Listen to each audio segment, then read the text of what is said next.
அனைவருக்கும் அன்பான வணக்கம். அன்பு நேர்களே, நான் உங்கள் அதர்வ வேதாச்சாரியார். நீண்ட இடைவேளைக்கு பிறகு இந்த காணொளி வாயிலாக உங்கள் அனைவரையும் சந்திக்கின்றேன். ஏன்னா ஒவ்வொரு நபருமே ஒரு புது வருடம் பிறக்கும்போது நம்மளுடைய வாழ்க்கையில் இனி ஒரு நல்ல காலம் வராதா, நம்ம பொருளாதாரத்தில் மேன்மை அடைய மாட்டோமா, நம்மளுடைய ஜாதக பலன் எந்த மாதிரியான ஒரு சூழ்நிலை அமைக்கப் போகிறது, இந்த கிரக மாற்றங்கள்னு சொல்கிறாங்க, இது நம்ம வாழ்க்கையில் ஒரு பெரிய ஏற்றத்தை தருமா அப்படின்னு எல்லா நபர்களும் நாம் அதை விரும்புகிறோம், பார்க்குறோம். அந்த மாதிரியான ஒரு தேடலை நம்ம வச்சுருக்கிறோம் இல்லையா? இப்படி வரும்போது தான் நாம் ஒவ்வொரு கிரக பயிற்சி வரும்போதும் நாம் அதை உன்னிப்பாக கவனிக்கிறோம். உலக மக்கள் அனைவருக்கும் அன்பான வணக்கம். அன்பு நேர்களே, நான் உங்கள் அதர்வ வேதாச்சாரியார். நீண்ட இடைவேளைக்கு பிறகு இந்த காணொளி வாயிலாக உங்கள் அனைவரையும் சந்திப்பதில் மகிழ்ச்சி அடைகிறேன். ஏன்னா ஒவ்வொரு தனிநபரும் ஒவ்வொரு புது வருடம் பிறக்கும் போதும் ஒரு கிரக பயிற்சி நடக்கும்போதும் நம்மளுடைய வாழ்க்கையில் சில மாற்றங்கள் வராதா, நாம் பெரிய பொருளாதாரத்தில் ஏற்றமடைய மாட்டோமா, தடைப்பட்ட காரியங்கள் நம்மளை விட்டு விலகாதா, சங்கடங்கள் தீராதா, கடன் அடைபடாதா அப்படின்னு தனிநபர் யாராக இருந்தாலும் நாம் அதை தான் எதிர்பார்ப்போம்.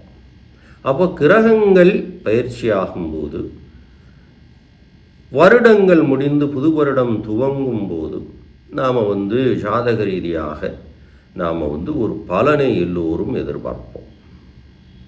அந்த வகையில் 2026ஆம் ஆண்டு சூரியனின் ஆதிக்கத்தில் பிறக்கக்கூடிய இந்த ஆண்டு கிருஷ்ண பஞ்ச வேத பஞ்சாங்கத்தின் மூலமாக இந்த ஆச்சாரியார் முக்கியமான ஒரு தகவலையும் உங்களுக்கான ஒரு சின்ன வழிகாட்டுதலையும் இந்த வீடியோ பதிவு உங்களுக்கு உறுதுணையாக இருக்கும். இந்த பதிவில் கடகராசி அன்பு சொந்தங்கள், சகோதர சகோதரிகள், இந்த 2026ஆம் ஆண்டு இந்த நல்ல நாளிலே உங்களுக்கு எது போல தகவல் கிடைக்கப் போகிறது அப்படின்னு பார்க்கலாம். ஏன்னா 2026ஆம் ஆண்டில் கடகராசியை பொறுத்த வரைக்கும் குரு பகவான் ஜென்ம குருவாக வருகிறார். ஜென்ம குரு வந்தால் நமக்கு ஒரு பெரிய சிக்கலைத்தானே தரும் அப்படிங்கிறது பொதுவான விதி. இந்த இடத்துல கடகராசி அன்பு சகோதர சகோதரிகள் ஒன்றை நீங்கள் யோசிக்கணும். ஏன்னா கடகம் சந்திரனுடைய சொந்த வீடு. அங்கே சந்திர பகவான் முழுமையான ராஜாவாக உட்கார்ந்திருக்கார். ராஜான்னா ஆட்சி பெற்று இருக்கிறார்.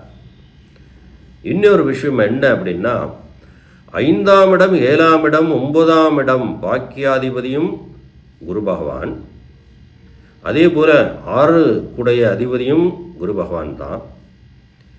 இதை ரெண்டை விட பார்வைக்கு முக்கியத்துவம் இருக்குது. 5ஆம் பார்வையாகவும் 7ஆம் பார்வையாகவும் 9ஆம் பார்வையாகவும் பார்வை உங்களுக்கு விழுகிறது. அப்போ 9ஆம் பார்வை பார்க்கும்போது அங்கே சனி பகவான் உட்கார்ந்துருக்கார். இங்கே தான் நாம் ஒவ்வொரு விஷயத்தையும் கடகராசி அன்பு சகோதர சகோதரிகள் தெரிந்து கொள்ள வேண்டும். ஏன்னா நம்ம வாழ்க்கையில் முதல்ல நல்லதை பேசி, நல்லதை செய்து, நல்லவைகளை யோசித்து, நல்லதை மட்டுமே சிந்தித்து செயல்பாடாக வைத்து கொண்ட யாவருக்கும் நிம்மதி உண்டு.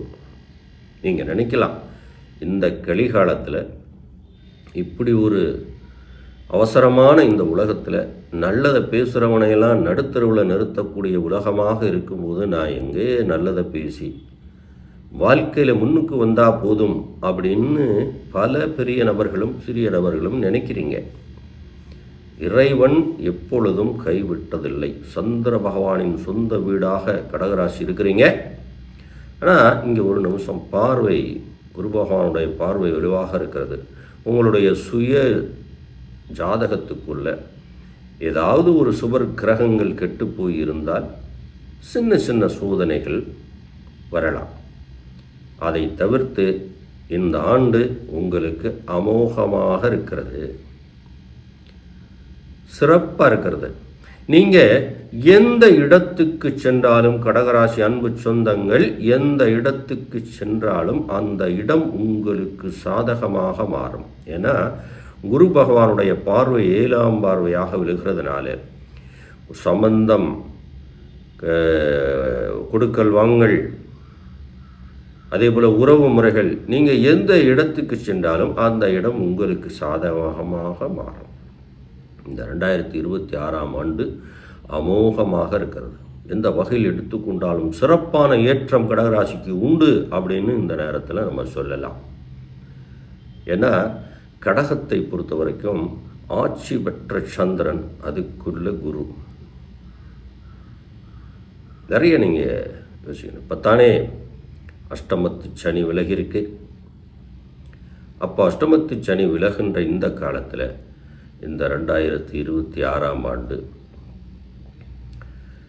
ஜூன் வரைக்குமே உங்களுக்கு என்னப்பா பிரயஸ்தானத்துக்குள்ளே இருக்குது, 12ஆம் இடத்துல குருவாக இருக்கார், 12ஆம் இடத்துல இருந்துருக்கார் அப்படின்னு நிறைய பேர் அதை யோசிச்சிருப்பீங்க, புலப்பியிருப்பீங்க. ஆனால் இப்போ ஜென்ம குருவாக வந்தாலும் பார்வை ரிஃப்ளெக்ட் ஆகுது இல்லையா, அதை நீங்கள் கவனத்தில் எடுத்துக்கிடணும். உங்களுடைய தொழில் சிறப்பாக அமைய போகுது. சொந்த காலிமனை வாங்கி வீடு கட்டும் யோகம் உங்களுக்கு வந்திருக்கு. புதிய வாகனங்கள் வாங்கக்கூடிய யோகம் இருக்கிறது. குழந்தைகள் கல்வியில் சிறப்படைய போகிறீங்க. எப்பயுமே குருவார்க்க கூடி நன்மைன்னு சொல்லுவா. உங்களுடைய சுய ஜாதகத்தில் தசாநாதன் தப்பாக இருந்து சுப கிரகங்கள் கெட்டிருந்தால் மட்டும்தான் சின்ன சின்ன சோதனைகள், அப்படியே இருந்தாலும் சந்திரன் ஆட்சி பெற்ற ராசியாக இருப்பதனால இந்த சின்ன சின்ன சோதனைகள் கூட கடுமையாக இருக்காது. பணத்தால் சங்கடமில்லை, உறவுகளால் சங்கடமில்லை, உடலால் சங்கடம் வரலாம். உடம்புக்கு சரியில்லாமல் போகிறது, தொண்டைக்குழிக்குள்ளே ஏதாவது ஒரு சங்கடத்தை உருவாக்குறது, நெஞ்சு பகுதியில் சில சங்கடத்தை வரும். இது மாதிரியான சின்ன சின்ன சங்கடங்கள் இந்த ஆண்டு உண்டு. அதில் நீங்கள் கவனமாக இருக்கணும். மற்றவை தொழில் வியாபாரத்தில் நல்ல லாபம் இருக்கும். விவசாயிகளுக்கு நல்ல ஒரு மகசூல் உண்டு. இது இல்லாமல் குழந்தைகளுக்கு எதிர்பார்த்த இடத்துல கல்வி கிடைக்கக்கூடியது, எதிர்பார்த்த இடத்துல திருமணம் நடக்கக்கூடிய யோகமெல்லாம் இந்த கடகராசி அன்பு சொந்தங்களுக்கு இந்த ஆண்டு உண்டு. அதனால் நீங்கள் தைரியமாக வெற்றி நடை போடலாம். சினிமா துறையில் இருக்கக்கூடிய நபர்களுக்கு அமோகமாக இருக்கும். ஏன்னா சந்திரனாலே அழகு தானே. நிறைய மாற்றங்கள் இந்த 2026ஆம் ஆண்டு கடகராசி அன்பு சொந்தங்களுக்கு இருக்கிறது. இது இல்லாமல் வெளிநாட்டு தொடர்பு உடைய ஒப்பந்த அடிப்படையில் தொழில் செய்யக்கூடிய நபர்களுக்கு ஒரு பெருத்த லாபம் இருக்குது. ஏன்னா 9ஆம் பார்வை 5ஆம் பார்வைக்கு அப்படி ஒரு சிறப்பு உண்டு. இது இல்லாமல் கடகராசி அன்பு சொந்தங்கள் மன உளைச்சல் எவ்வளோ நாள் இருந்தீங்க. சொந்த பந்தங்கள்லாம் உங்களை வேறு மாதிரி முன்னுக்கு விட்டு பின்ன பேசிகிட்டு இருந்திருப்பாங்க. இப்போ எல்லாரும் சரண்ட் ஆகக்கூடிய காலம், உங்கள் காலடியில் வந்து விழக்கூடிய காலமாக இருக்கிறது. அதே போல் உறவுகள், வெறுத்து ஒதுக்கிய உறவுகள் ஒன்று சேரக்கூடிய காலமாகவும் இருக்கிறது. கடகராசி அன்பு சொந்தங்கள் எப்பவுமே ஒன்றை நினைவில் வச்சுக்கோங்க. நாம் செய்கின்ற செயல் திட்டமாகட்டும், நம்மளுடைய தொழிலாகட்டும், அதில் ஒரு அளவுகோலை வைத்து கொள்ளுங்கள். இந்த அளவுகோலைத்தான் எப்பவுமே குரு பகவான் எதிர்பார்ப்பார். நாம் எதிர்மறை ஆற்றல், எதிர்மறை சிந்தனைகள் இது மாதிரியாக வச்சுக்கிட்டு இருந்தோம் அப்படின்னு சொன்னால் நம்மளுடைய வெற்றி வாய்ப்பு கை நழுவி போயிடும். வீடு இருக்குது, இப்போ வீட்டுக்கு நீங்கள் போகிறீங்க. வீட்டுக்கு ஏதாவது ஒரு தேவையான பொருளோடு வீட்டுக்கு போகும்போது அங்கே மகிழ்ச்சி தானாக வந்துடும். வீட்டுக்கு போயிட்டு அவங்க ஒரு தகவலை சொல்லி அதற்கப்புறம் வாங்கிட்டு போனால் அதுக்கு ஒரு பெரிய இது இல்லை. அது மாதிரி சிந்தனை செயல்திறன்களை கடகராசி அன்பு சகோதர சகோதரிகள் தெளிவாக வைத்து கொள்ளுங்கள். சரிங்களா? அப்போது இந்த 2026ஆம் ஆண்டு உங்களுக்கு ஏற்றத்தை தருகின்ற ஆண்டாக இருக்கிறது. நல்ல பணவரவு உண்டு. நினைச்ச இடத்துல கல்வி மாற்றம், தொழில் மாற்றம் உண்டு. அதே போல் உறவுகள், நல்ல சலுகைகள், ஒரு அந்யோன்ய சந்தோஷம் கிடைக்கக்கூடிய வாய்ப்பு. அதே போல் சொத்துக்கள் கைக்கு வரக்கூடிய வாய்ப்பு இருக்குது. நீண்ட நாளாக பூர்வீக சொத்து, ஏன்னா 5ஆம் பார்வை கிடைக்குது. அதனால் சொத்தால் நீண்ட நாளாக ஏதாவது ஒரு சங்கடத்துக்கு உண்டாகி வாக்குவாதமாகி அது தடைப்பட்டு இருந்திருந்தால் இப்போ உங்களுக்கு அது கிடைக்கும். இதெல்லாம் நீங்கள் மனதில் நிறுத்திக்கிடணும். மொத்தத்தில் இந்த 2026ஆம் ஆண்டு இந்த நல்ல நாளில் உங்களுக்கு அதீத நன்மை கிடைக்கப் போகிறது. மனதில் மகிழ்ச்சி கிடைக்கப் போகிறது. வீடு, வாகனம், வண்டி, சொத்து இதெல்லாம் உங்களுக்கு தானாகவே அமையக்கூடிய வாய்ப்பு. அதை பயன்படுத்தி கொண்டு அற்புதமான இந்த ஆண்டை முழு மனதோடு உங்களுடைய தொழிலில் கவனம் செலுத்தி குடும்பத்தை சந்தோஷமாக வழிநடத்தி இந்த ஆண்டு அற்புதமாக நீங்கள் கடத்த வேண்டும் அப்படின்னு இந்த நேரத்தில் ஆச்சாரியார் உங்களை கேட்டுக்கிறார். ஏன்னா எப்பவுமே நல்ல சொற்களை 4 பேர் நமக்கு சொன்னாலே நாம் நல்லா தானே இருப்போம். அந்த வகையில் கடகராசி அன்பு சொந்தங்களுக்கு இந்த ஆண்டு மேன்மையான ஆண்டு. நல்ல பணவரவு, பொருளாதாரம், கௌரவம், அந்தஸ்து எல்லாமே உங்களுக்கு கிடைக்கக்கூடிய ஆண்டாக இருக்கிறது. அதனால் கவலை இல்லாமல் அற்புதமாக இந்த ஆண்டை எதிர்கொள்ளுங்கள்.